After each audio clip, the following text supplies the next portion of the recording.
the story for many of them. This is me working with Naomi Campbell, Tyra Banks, obviously Twiggy and Janice Dickinson, and all these extraordinary women. You hear the story, and it isn't as simple as you think. It didn't just happen overnight, and there were struggles, or there were issues, or there were criticism from the press, and people can be tough, and especially when you're up on a pedestal, as many supermodels are. People are often there to try and knock you down. So this book was really a tribute to the extraordinary women who I had met, and really to these wonderful ladies who I feel in many respects don't always get the respect that they require. And when you really realize what they did for the women's movement, for women's lib, and also for beauty all around. So if you could have a drink with any of these models in this book. And I have had a drink with many of these models in this book. Who would it be? Maybe that you haven't had a drink with yet, or maybe someone you did and it was fun, so you wanted to have another drink with them. Well, I think if I could go back in time, I'm good friends already with Christy Turlington and Naomi Campbell, but to get Linda Evangelista, Naomi and Christy back together again in the Trinity, as they were known, in the early 90s, and to witness that moment of the fun and the craziness they had. Let's see if we can find a shot from that moment, because it really depicts. Because there's Naomi, and there's Linda, and if we get here, here's Christy. But look at those ladies.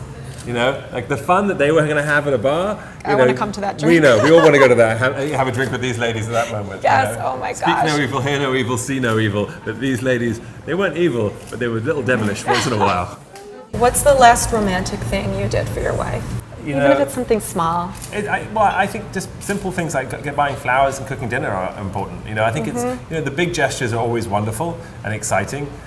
But I feel that romance, the important thing about romance is it's not something that you turn on and you turn off.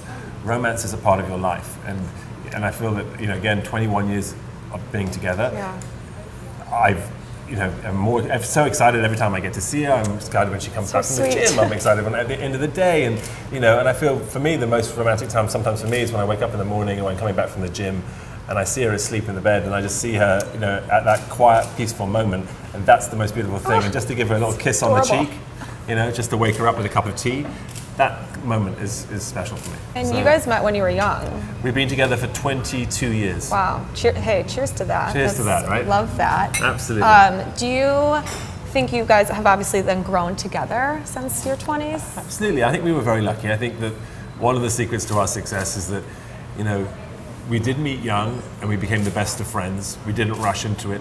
We took 5 years before we married, 5 years again until we had children. So we'd been together a decade without kids, and we grew up together and great friends. And another thing too, the whole time before we got married, we never lived together. So we met in Milan. She had an apartment, I had an apartment. We went to Paris. She got an apartment, I got an apartment. We went to New York because she wanted to go back to the States. She got an apartment, I got an apartment. The fact that we had our own places to go to meant that there was that breathing room. And I think that that's another reason why here I am 22 years later, more in love with my wife than ever before, and and two beautiful children. If you could have a drink with anyone in the world, dead or alive, aren't we having one right now?